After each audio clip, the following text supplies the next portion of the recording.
ఆదోని మండలంలో త్రాగునీటి సమస్య పరిష్కరించాలని కోరుతూ పాదయాత్ర అనంతరం ఆర్డబ్ల్యూఎస్ఈఈ కార్యాలయం ముందు సిపిఎం పార్టీ ఆధ్వర్యంలో ధర్నా నిర్వహించారు.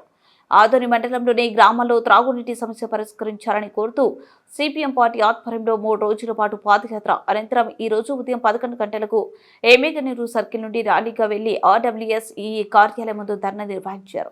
ఈ ధర్నాకు సిపిఎం పార్టీ మండల కార్యదర్శి వర్గ సభ్యులు బి వీరారెడ్డి అధ్యక్షత వహించారు.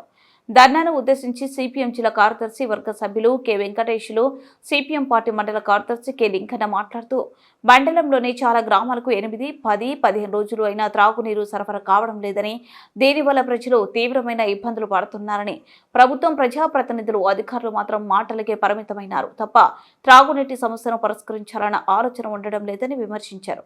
దశల వారీగా త్రాగునీటి సమస్యలపై అధికారులకు విన్నవించినా పట్టించుకోకపోవడంతోనే సిపిఎం పార్టీగా పాదయాత్ర నిర్వహించి ఈ ధర్నా చేపడుతున్నట్లు తెలిపారు. ధర్నా కేవలం ఆరంభం మాత్రమేనని, సమస్య పరిష్కారం కాకపోతే పోరాటం మరింత తీవ్రాంతరం చేస్తామని వారు హెచ్చరించారు.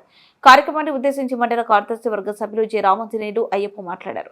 కార్యక్రమంలో సిపిఎం పార్టీ మండల కార్యదర్శి వర్గ సభ్యులు, ఉచ్చిర మండల నాయకులు పాండురంగ, మునిస్వామి, హనుమంతరెడ్డి, అయ్యన్న, తిక్కప్ప, శాఖ కార్యదర్శులు హనీఫ్ బాషా, దస్తగిరి బాషా, రామాంజనేయులు మరియు పార్టీ సభ్యులు, ఆయా గ్రామాల ప్రజలు పెద్ద సంఖ్యలో పాల్గొన్నారు.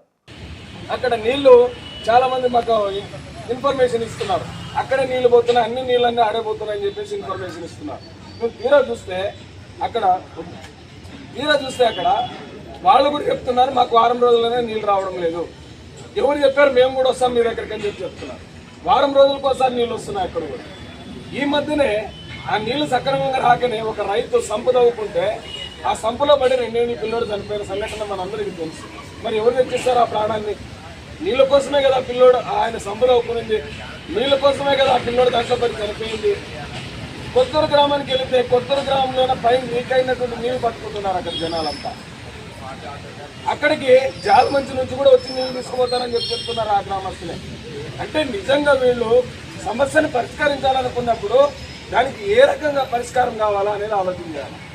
ఈరోజు మాదిరికి కానీ పెసలబండ కానీ గ్రామాలన్నింటిలో కూడా 10 రోజులు, మినిమం 10 రోజులు, 10 రోజులకు వస్తే గొప్పనే వాళ్ళకి. అట్లాగే ఆరోగ్యం దాటిన తర్వాత 15 రోజులు. ఇంకా ఇప్పుడు నీళ్ళు లేవు, కొన్ని ఊర్లో బోర్లో నీళ్ళు లేవు, బోర్లంతా ఇంకిపోతున్నాయి. ఇప్పటికైనా తాగే నీళ్ళ గురించి ఆలోచన చేయండి. పక్కనే వెళ్ళాల్సి కాలం ఉంది, అన్ని ఉన్నాయి, అల్లున్నట్ల శని అన్నట్ల మన దరిద్రము ఎమ్మెల్యేల చేతిలో ఉంది, ఈ ఎంపీ చేతిలో ఉంది. మన దరిద్రం మన దగ్గర లేదు. ఎందుకంటే కాలు పక్కనే ఉంది, ఎల్ఎల్సి కాలువ ఏమి దూరం లేదు, మన ఆదోని మండలం చుట్టూ పారుతుంది. కనీసం ఆ కాలువకి చెరువులు కట్టుకొని ఎస్ఎస్ ట్యాంకులు కట్టుకొని నీళ్ళు ఇవ్వచ్చు. అట్లాగే కొన్ని చోట్ల ఓవర్ హెడ్ ట్యాంకులు ఉన్నాయి, ఓవర్ హెడ్ ట్యాంకులు లేని చోట కూడా ఓవర్ హెడ్ ట్యాంకులు నిర్మించవచ్చు. ఇప్పుడు మజిలీ ఇట్లాంటి చోట సమ్మర్ స్టోరేజ్ ట్యాంక్ కట్టినారు, కానీ ఓవర్ హెడ్ ట్యాంక్ ఊర్లో లేదు, మొత్తం డిస్ట్రిబ్యూట్ కావడంలో నీళ్లు. అట్లాగే సమ్మర్ స్టోరేజ్ ట్యాంక్ ఉంటే పెద్దవాడికి పైప్ లైన్ వేయలేదు ఇంతవరకు. ఏం లాభం ఉంది ఎస్ఎస్ ట్యాంక్ కట్టి? కాబట్టి అక్కడక్కడ ఇంకా పైప్ లైన్ వేయాల్సిన అవసరం ఉంది. ఈరోజు నవలకల స్కీమ్ నుంచి ఎన్నో ఏళ్ళ నుంచి ఆ పైప్ లైన్ ఉంది. ఇప్పుడు జనాభా పెరిగింది, ఇంకొక 2వ పైప్ లైన్ వేయచ్చు కదా, ఏం పోయే రాగము. అట్లాగే కుప్పగల ఎస్ఎస్ ట్యాంక్ నుంచి ఇంకొక 2వ పైప్ లైన్ వేయచ్చు కదా, ఏం పోయే రాగం ఉంది. కాబట్టి వీళ్ళు ఓట్ల కోసం మనం ఉపయోగించుకుంటున్నారు తప్ప ఈరోజు మన గురించి కాదు.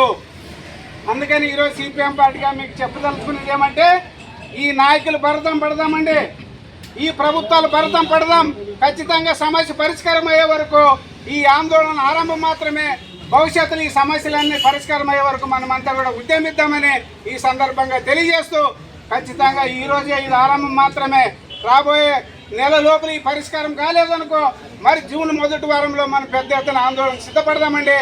ఈ ఆదోని మండలంలో ఉన్నటువంటి మంచినీటి సమస్య పరిష్కారం అయ్యే వరకు కూడా మనమంతా కూడా కలిసికట్టుగా పోరాడదామని ఈ సందర్భంగా తెలియజేస్తూ